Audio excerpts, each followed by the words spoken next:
Welcome to Face to Face. This is a show about change and what's next. It's a show that asks questions and peels back the layers of our average everyday experience and goes beyond scratching the surface. We interview people doing incredible things who are making a difference around the globe. Join me as we listen in and get one step closer to understanding that big ideas shared create collaboration. Collaboration can inspire community, and communities create social change. I'm David Peck, and this is Face to Face.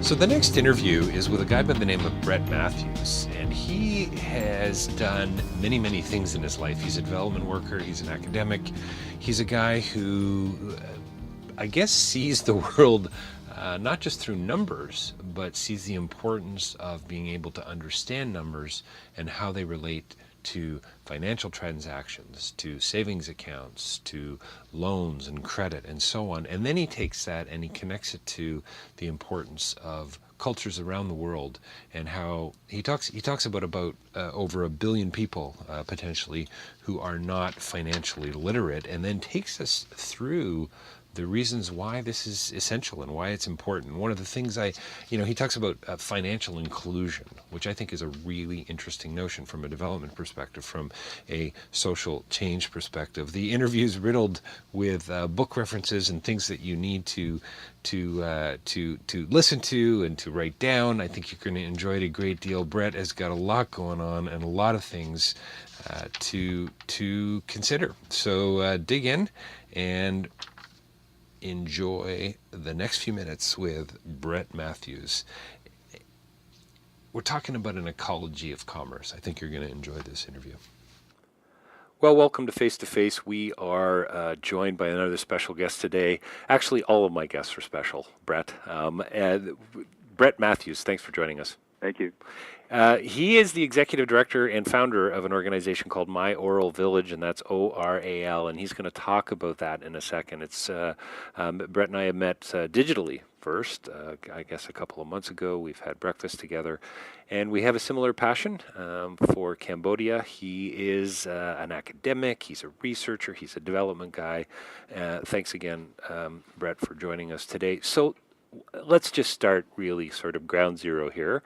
What is your organization all about? You talk about, your bio talks about being dedicated, quote, to lighting the path out of poverty for the poor. Well, hang on, let me finish that. For the poorest billion rural citizens of our planet, close quote. Tell me why you're dedicated to that, I guess, and what Oral Village is all about, or My Oral Village.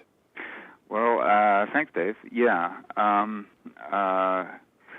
The poorest billion adults in the developing world are mostly concentrated in the rural areas, and my passion is to fight poverty and to find a way for us to help people who are stranded in this seemingly impossible position where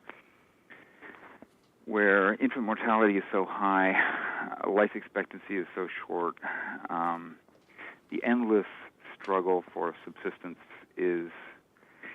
prevents them from learning, prevents them from going to school, prevents them, and the weak institutions that surround them limit their possibilities. It seems to me that nobody should have to go through this or be born into this kind of thing in this day and age. And we are going to have to find a way to change this. Yeah, absolutely. Before too long is finished. This really is as important a work in our generation as addressing climate change for a different set of reasons. I mean, and is it possible to get the poorest billion rural citizens of our planet out of poverty? Well, there's no real reason why not. I mean, the reason they're there is not because they're inherently inferior to us, for example. Which is, unfortunately, as I've found in development over the years, a lot of people kind of think that way, or there's an inherent sort of implicit undertone. Yeah, I know, and that undertone is really unfortunate. It's also basically wrong. I mean, common sense suggests to us that we as humans have evolved over a period of time, but biologically, our evolution has been virtually equivalent everywhere. The differences biologically are trivial. The only real differences are in terms of where we grew up culturally, and accidents of history that have led, as for example, somebody like Jared Diamond depicts extremely well in Guns, Germs, and Steel, towards a situation where some societies and areas just develop faster than others because of lucky accidents related to geography and that sort of thing. It has very little to do with actual human capabilities as such. Yeah, I think Bono, just because they're in town, I think we should talk about them briefly. But U2 is playing tonight and tomorrow in Toronto. But Bono said, probably took Diamond's quote and talked about privilege in accidents of geography. So I grew up here in the West. I grew up in Rexdale, a city outside of Toronto. I was able to get educated. That for me was an accident of geography. Why should it be that an accident of geography disables somebody from having access to that kind of thing? Exactly. Why is it that an accident of geography condemns a very intelligent human being to basically 1 year of such substandard schooling that they can't even learn anything in it, and then a lifetime of subsistence farming cut short by malaria at some point or some other preventable disease? But interestingly, you don't deal really with that kind of thing. That's not to say that you haven't worked alongside of organizations who do that kind of work, but you're really all about financial literacy, are you not? Well, these things are all interrelated. Sure. And in my mind, I suppose you could say that I see this in terms of freedom. Financial services, microfinance has not really thought through the freedom side of things as well as it should. A lot of the focus has been on credit, but that is a focus which is a kind of a top-down paternalistic sort of focus. The idea is basically if we can somehow hand people money, even if it is in the form of debt, they'll get themselves out of poverty. Right. In reality, the poorest billion are not really in a position where they can afford to take on those risks. And what they really need is a safe way to save money. And we haven't provided that for the most part. But if you think about it, if you have a safe way to save money, you can choose what you do with it. And you can gain a level of control over your life which you couldn't gain through very many other interventions I can think of. So it's not about having bags full of gold or bags full of cash. This is about the security to be able to use that cash, even if it's a small bag, in the way that you want to. Correct, and the security to be able to place it in a place that is safe, right, until such a time as you have enough of it that it becomes valuable. I have a good mentor. His name is Stuart Rutherford. He wrote a book called The Poor and Their Money, in which he talks about the building up of what he calls usably large sums of money, usably large lump sums of money. And he argues in his book that that poor people do not have a way to accumulate usably large lump sums of money except by borrowing. And the reason they don't is because we haven't provided them with savings. Right. So now I'm just going to draw from I'm not an economist, and a couple of my friends listening to this just laughed out loud.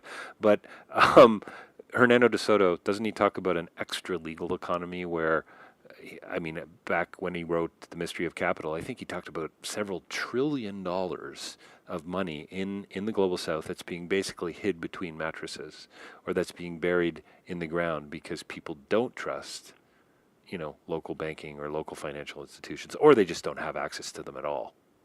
Yes, and I would say with respect to that a lot of that is not actually stored in the form of cash at all. So it gets rapidly converted into in-kind forms.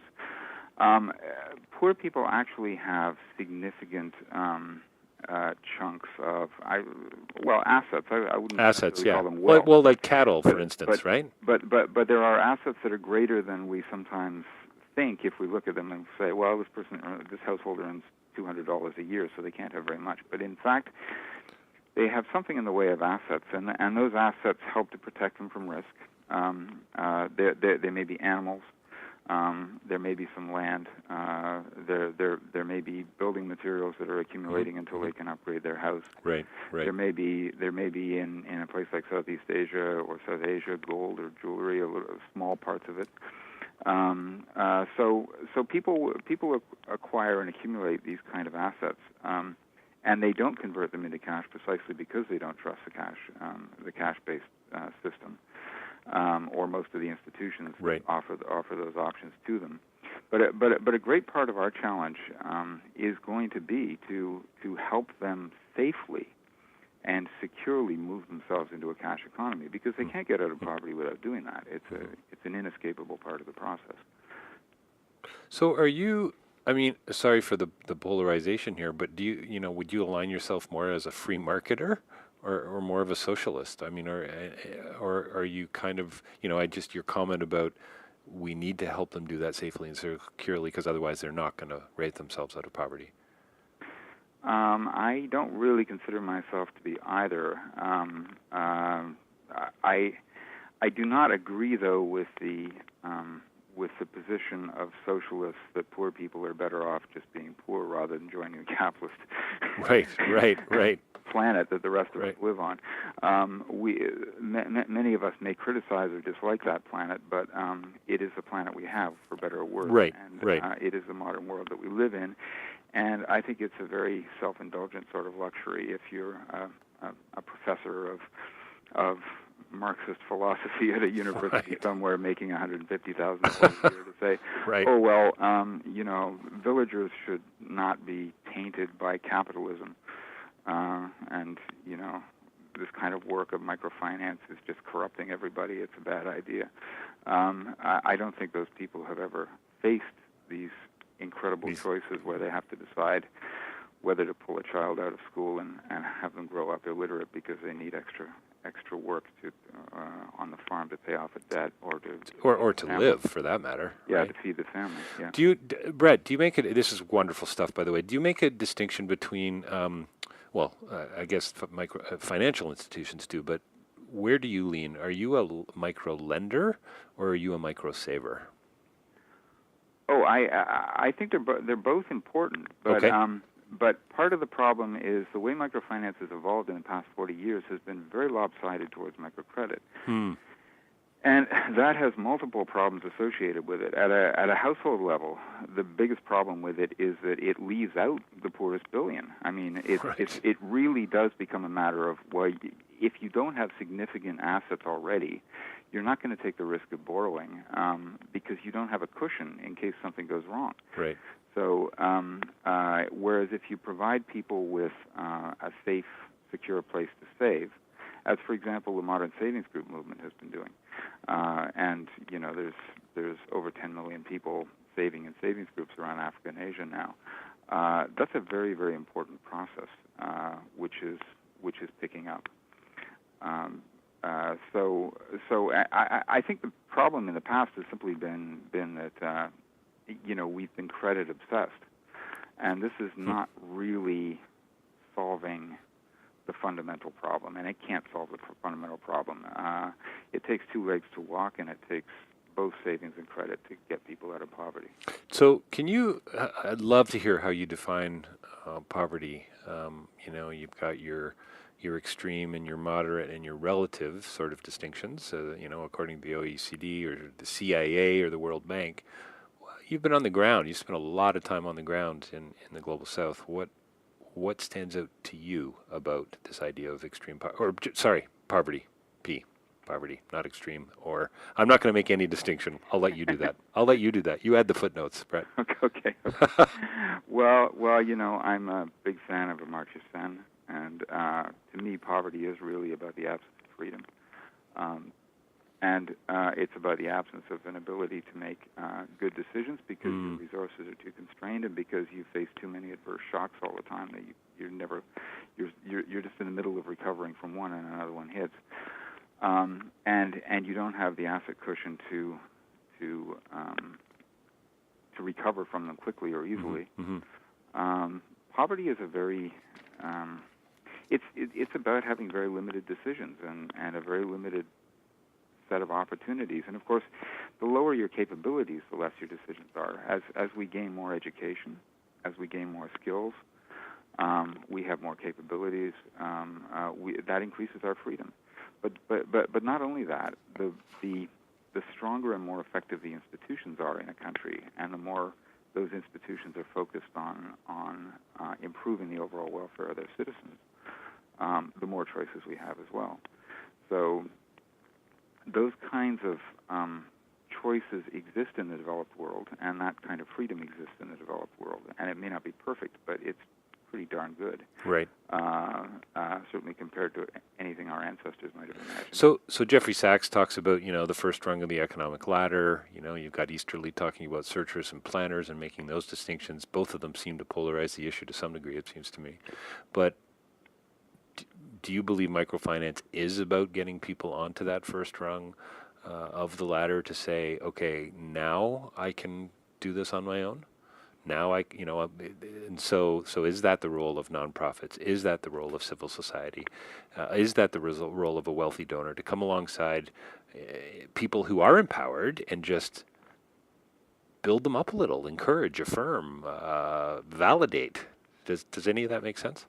Well, I think again it just gets back to where microfinance has gone and what it's done as opposed to what it should have done and what it still can do. Right. Microfinance has always been conflated, even by experts who ought to know far better and do, with microcredit, and so they've treated it as being microcredit. They have built a system which is almost entirely externally funded. So you have these, so you have lots and lots of foundations in the West sending money to microcredit institutions in order to fund them on the operating assumption that poor people can't finance their own lives, and you have things like Kivo, where they jump in and they collect money from well-intentioned people in America, who then send it off to lend. The reality is, microfinance needs to walk on both legs. It needs to walk on the savings leg and the credit leg. And in order to do that, well, first of all, the savings in every other country on this planet, or in every country in the developed world, right. Savings funded the credit. But we've built this lopsided structure which doesn't do that. That helps with vulnerability management at the household level, and it also ensures it strengthens internal controls and local good governance and institution building at the level of the institution itself, because now the institution is not just responsible for money that's been handed to it by some beneficent person. Right. In America, the institution is responsible for the money of poor people in its own neighborhood, and that changes the way it manages, obviously, the lending, the underwriting process. Well, there's a woman I've worked with in just outside of in Phnom Penh, who's been working on micro savings for years, and she talks about just the level of community and pride and relationship that's built around this kind of thing. And so you've got a family that maybe is getting, I don't know, $50 from me, let's say, because I sign on to her website, but she has enabled them and affirmed them to say, you got to pay $25 for this water jar. So yes, it's $75. So there's a sense of ownership. There's a sense of pride that goes along with this, and I mean, it seems to make a lot of sense. But it's also, I suppose, in some cases, with respect to a lot of fundraising and a lot of relief work, I suppose, a missing component. And that sense of ownership and pride can strengthen institutions, can lead to the construction of strong institutions, and that again is one of those things that's missing. But to get back to your original point about orality and well, you talk about, I think, oralizing a group of people, and I want to hear more about that and what that actually means. Well, actually, oralizing microfinance, the retail interface of microfinance. What did you call it? The retail interface. Yes. Okay. If you walk into a branch of a bank, you're looking at the retail interface of a bank. Right. And you do a transaction, and you write in documents. In other words, how easy is it for me to get my money in, and how easy is it for me to get it out, basically, and more importantly, understand it? Right. Okay. Now, the theory of oral culture was developed by a gentleman named Walter J. Ong, and Ong wrote a brilliant book called Orality and Literacy, which I think was published first in about 1980. And he sort of compares orality and literacy. But he also he worked, before he went down to the University of Michigan, he worked at the University of Toronto. And he was, and in fact, you can find origins of a lot of his thinking in the work of Marshall McLuhan. Oh, is that right, eh? Okay. Yeah. He wrote a book called The Gutenberg Galaxy, which discusses the evolution from orality. I'll put links to all of these books, by the way, in your bio on the podcast webpage. Sure. Okay. Or not in your bio, but on the overview of what we've talked about today. So make it easier for the listeners. Okay. Yeah. And so in any case, what Ong and McLuhan really emphasize, the notion that the medium is the message. Well, the medium that microfinance has emphasized, I would say it's perfectly summarized by the loan contract, which an illiterate person cannot read and which they have to put a thumbprint on to borrow. That's really, and that, of course, communicates something far more profound than simply that I'm lending you money. Right. Sure. Now, the challenge has been that microfinance institutions rapidly realized that although a poor person would take a loan because they were giving that person money, they were handing them money when in exchange for their thumbprint, basically. Right. And the poor person understood, yes, I have a series of repayments I have to make, and they would have them explained orally what those were, but they wouldn't have like any kind of backup for it. Right. Because they can't read what's there. However, what microfinance institutions could not do in that situation was convince a poor person to bring extra cash that they might have earned from the market and deposit it in a savings account and receive back an equally unintelligible document and get the poor person to put their thumbprint on it and give them the money. Right. Poor people may be desperate, but they're not stupid. Right. And it does occur to them that if they're going to hand money in large sums, important amounts of their cash to another person, they need a receipt they can recognize and understand and decode. It's almost like, what's the Khmer translation for, are you kidding me? Well, yeah, you're right. You know?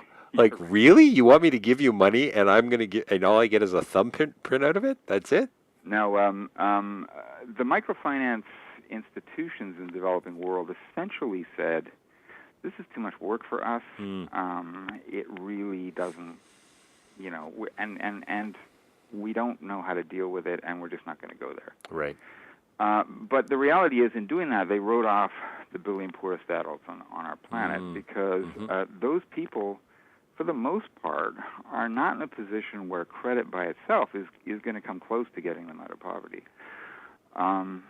They need the savings component in order to build up assets, in order to reduce vulnerability. They face more vulnerabilities than the billion less poor adults above them in the economic system, who, for the most part, are literate. There's almost a billion illiterate adults in the world today. There's our latest data, there's 775 million adults, but in addition to that, we know that a lot of the census data underestimates that. UNESCO has found that, for example, people are automatically registered as being literate if they've reached grade 3, because the assumption is that if they've reached grade 3, they should be literate. Right. In reality, the decline in the quality of the primary school systems since countries became independent has resulted in a situation where that's by no means always the case. We were just doing some work, and we were working closely with the primary school system in East Africa, and we found that we were interviewing people who were in grade 6 and grade 7 and couldn't pass basic numeracy and literacy tests that we were giving them. And this is a problem that is well known there. They're trying to address it, but the reality is you can't simply use primary school as a proxy for literacy. Right. Brett, when we first met face to face and we had breakfast, you told me many stories and so on about just the work that you were doing. I don't know where it was, but it was probably East Africa, and you talked about a woman and a process, not a process even, but just something where you asked her to count to a certain number, and she could do that, but then you asked her to do it using numbers.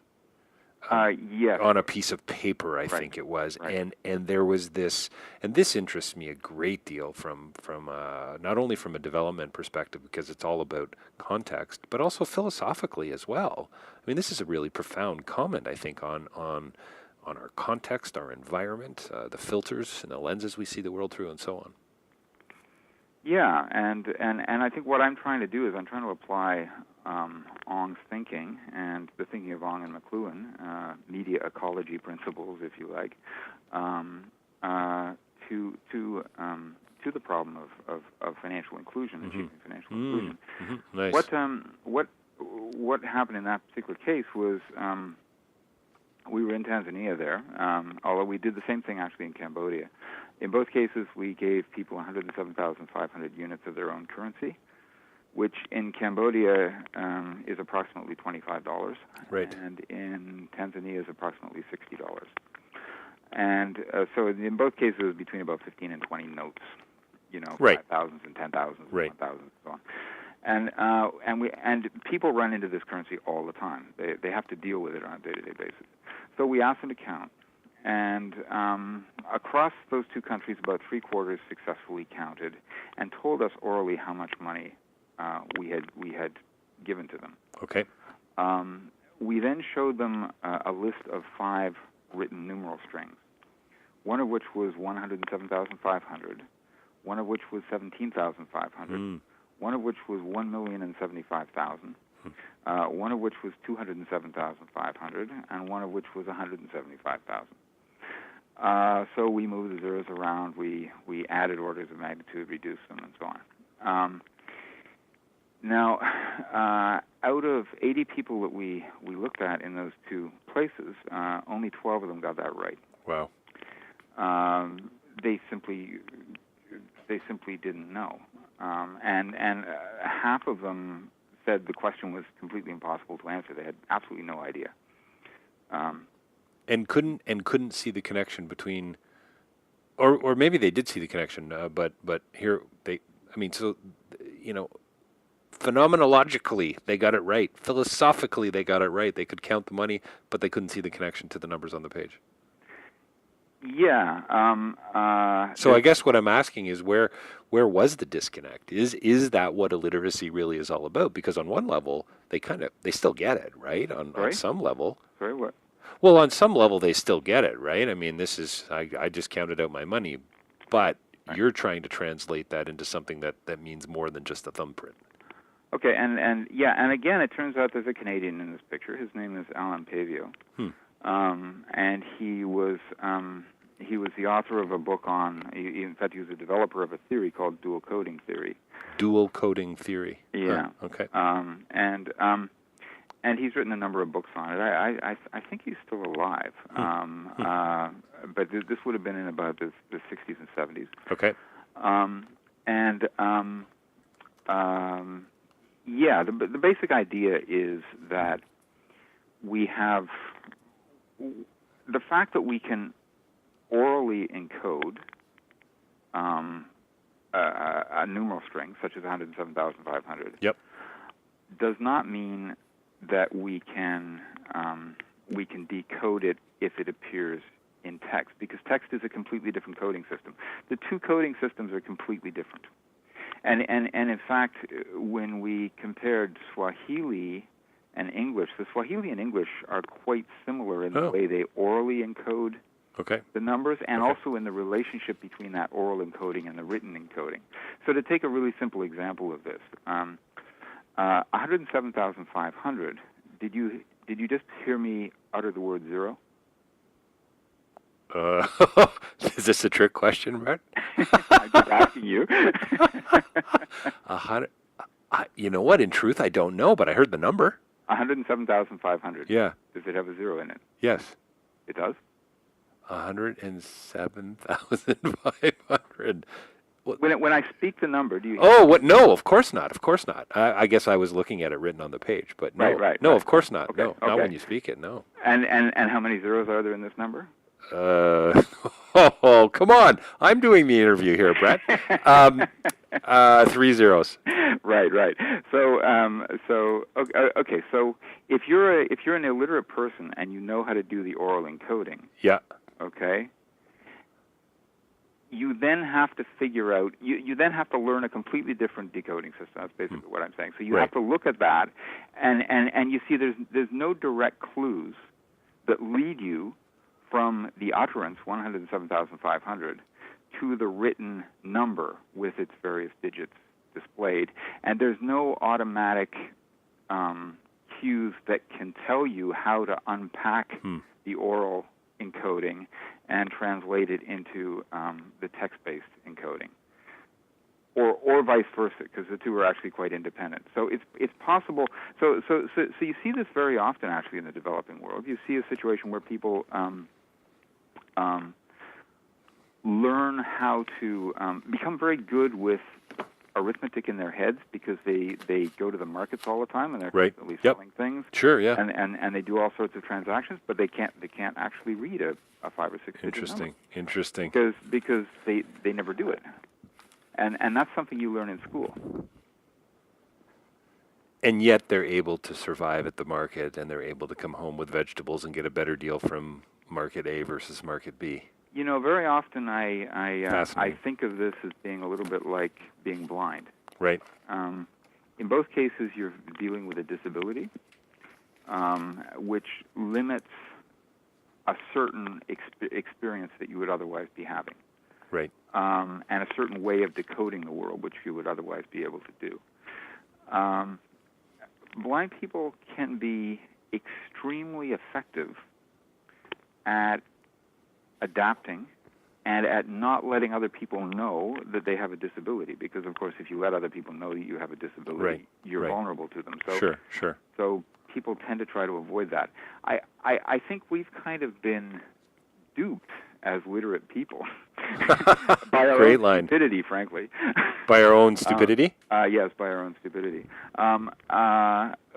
Into assuming that because illiterate people look like they're doing fine, they must be literate. Interesting. Okay. Yep. Yeah. So therefore, we impose a banking system, we bring in this style of numbers and this subculture and all that, and it should work. Yeah. And then it doesn't work, and we end up making the wrong, and we come to the wrong conclusions. Right. Yeah. No, it's fabulous. It's everything that's wrong with development.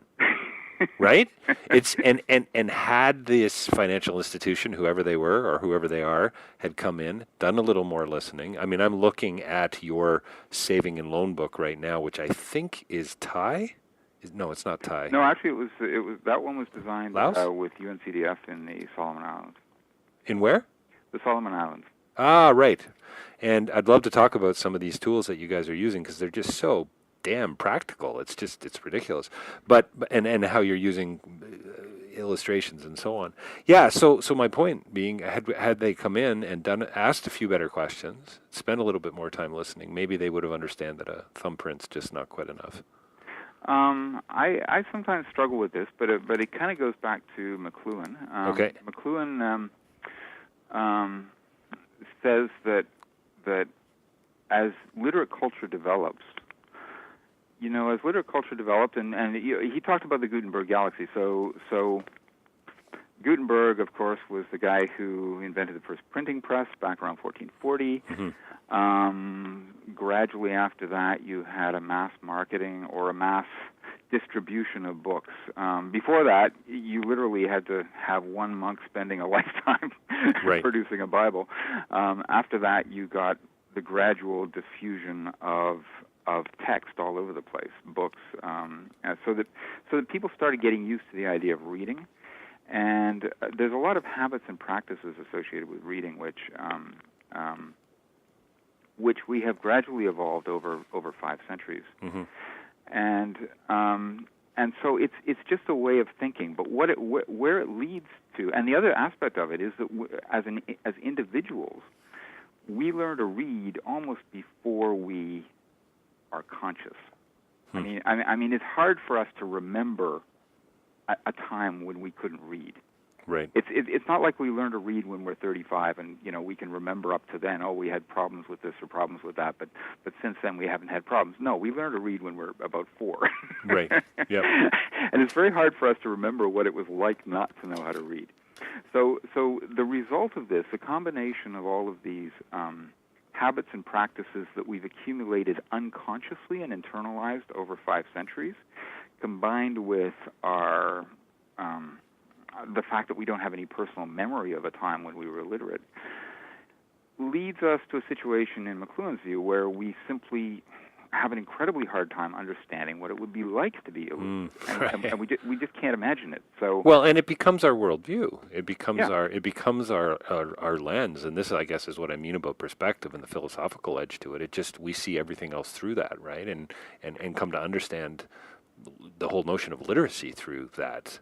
Like you say, that dupification. We've been duped as literate people, which I think is kind of wonderful. Mm-hmm.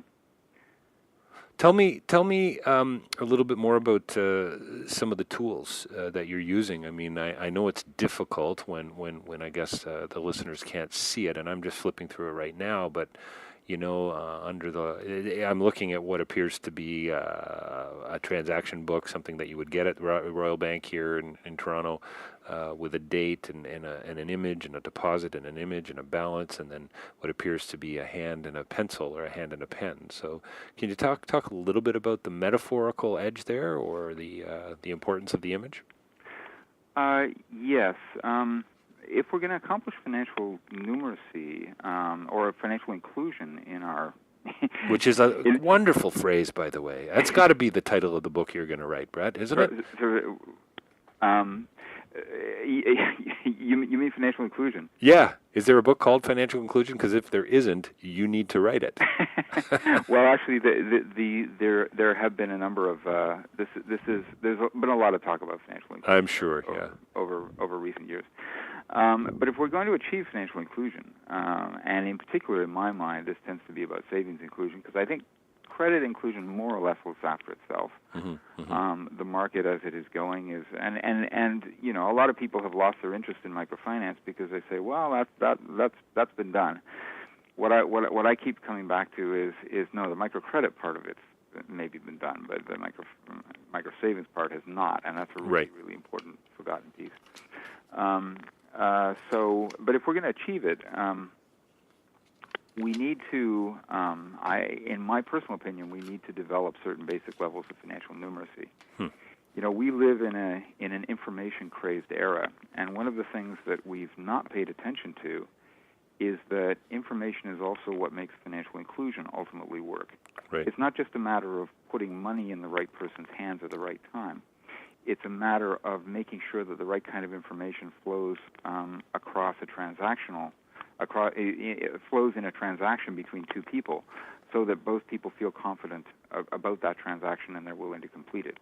Because as long as that information is missing, we will still have market failure. Right. So what I'm trying to do with these tools is bring that information in a way that oral people can use and understand. And when I refer to oral people, I'm referring to those who are either, for practical purposes, illiterate, or else are at the very least living in communities where almost everybody is illiterate, and so they're they get out. They haven't developed the habits and practices associated with literacy, because most of the things that happen in these communities are geared to the needs of oral pre-literate people. Right. And there's all kinds of ways of managing information which are geared to the needs of pre-literate people. It's just that we literates don't tend to think about them and don't tend to use them, and don't tend to respect the fact that they exist, or get strategic about leveraging them. And then, in a sense, they get forgotten, or at least that aspect of financial inclusion gets forgotten. Right. So what I've done with this, what I want really is to create a situation where people can move into the modern financial sector and they can acquire the basic skills that are required to operate competently within it. And so to do that, so the passbook that you were referring to earlier, a passbook really is a whole bunch of cells, a whole bunch of boxes. And those boxes confuse the hell out of oral people. Right. Because they've never seen those kind of boxes, or they don't see them very often. Even when they do see them, when they see them in the form of, say, a calendar, a large fraction of them simply don't use a calendar, don't know how to use it, aren't comfortable with it, don't really understand the purpose of it. Calendar time is not normal to village life. The kind of time that you find in village life is natural time. It's seasonal time cycles. It's about the birthing of the animals and the harvesting of the crops and the planting, and it's not about calendar time or hours or anything of that sort. It's a great phrase. Yeah. So, and really important from a development perspective. It really is. I can't tell you how many people, that I've worked with who just, including myself, who just get infuriated because so many folks that we, white folk, work with don't know what calendar time means. Do you know what I mean? And our usual response is to let people sink or swim.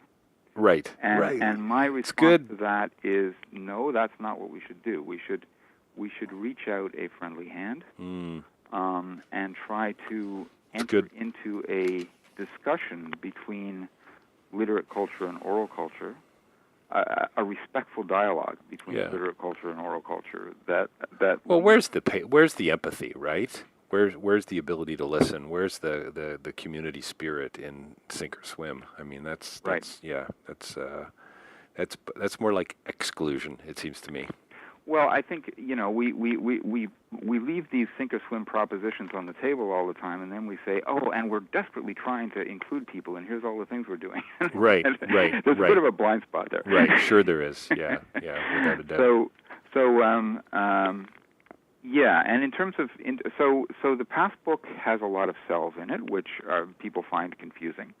And I found out a number of years ago when I was going around talking to people about their passbooks, I would ask them questions like, so supposing you come in tomorrow and you do a transaction, you deposit some money, where would that transaction go? And I was talking to large numbers of poor people who are already members of some kind of financial microfinance organization, but they were illiterate people, because those are the ones I talked to, and they had no idea. Right. They had no idea where it would go, even though it's really obvious, because of course it's been filled up to that point. So it's just the next cell's over, right? Right. But right. It's easy for us to say that. Yeah. Are the next cells over to the right, down? Right. Yeah. Over back to the left again, and how does that work and why? So what I've been doing is developing navigation images. So I put in images which help people to navigate. So images that show, for example, where the column is for deposits. So at the top, it'll usually have the word deposit or something like it in the local language, and I will put an image which represents deposit in the minds of the people.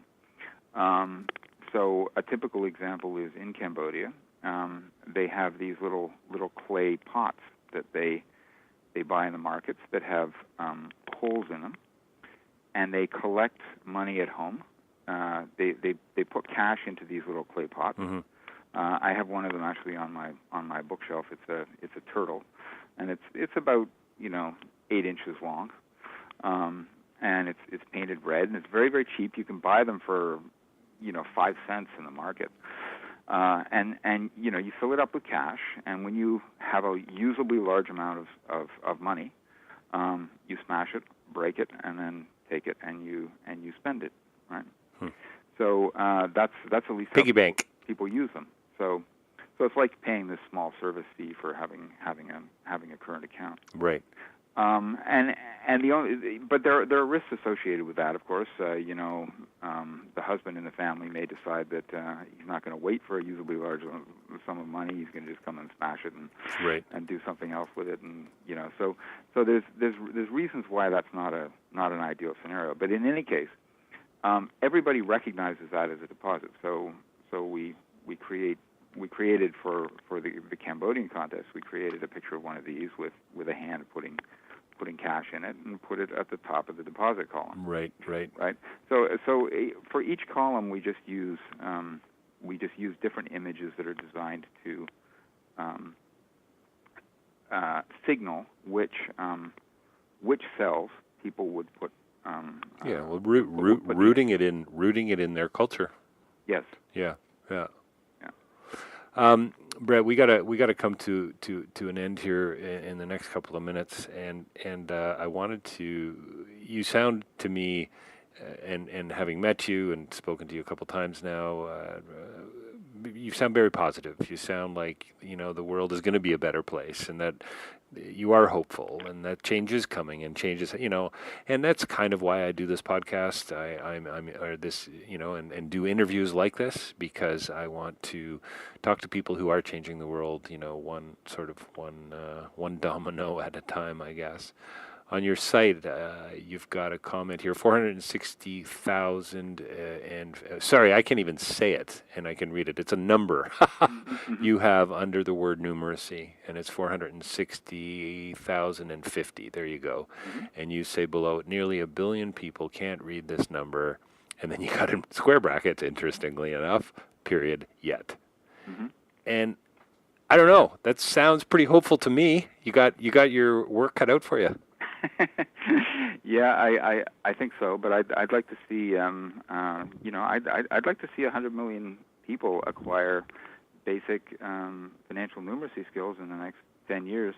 We're coming into an era of mobile banking, and in principle, everybody with a mobile phone, and most people have one, can in that situation participate in the financial system. But if they don't trust cash, mm-hmm. and if they can't recognize a digit like that, then I think it's very unlikely that they're going to be enthusiastic about jumping in. So, sure. So we still have some work to do. I was at and we got to wrap it up here in a second, but I'm sure you'll be able to put a period on this. In Cambodia, I need to transfer some money to a friend a Cambodian friend in Siem Reap, $300 US cash, which, it's a fair bit of money to me, never mind to a friendly Cambodian. I go to a place in the market, and it's a stall, and it's a brand, and it's an organization, and I can't remember the name of it right now. Wing, thank you. Huge in Cambodia now, Wing. And listeners should check it online. Quite the success story, it seems. And so I've got to send 300. So I got to give this guy who they're not looking dubious at all, but I'm standing in the middle of a Khmer market. I'm the only white guy who's 6 foot. I'm the only white guy, right? Balding, right? I pull my cash out. And I'm going, let me get this straight. I'm giving. What is going on here? So they charged me about $4 US, mm-hmm. and they gave me this little receipt with a number, and I sound like a kid as I explain this, but it was awesome to me. And I texted Soon, and boom, he had the money. He went to his Wing, booth, wherever the heck it was, and they're all over Cambodia, and he had his money. And I'm standing there, and I'm using an ABM machine all the time, and I understand. I would like to think I'm financially literate, et cetera, et cetera. Also, my friends are laughing in the background right now. And yet, even, I was quite uncomfortable with the situation. And for me, I guess, it wasn't about the numbers or that it was digital. It was about trust. Mm-hmm, mm-hmm, mm-hmm. And that's really what you're talking about here, in a sense, isn't it? Yes. Yeah. I mean, finance is always about trust,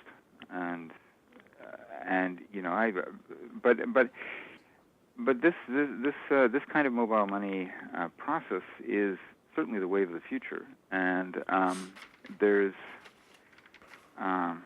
there have been losses within it. Mm-hmm, there sure. are within every new financial innovation, especially ones that are new.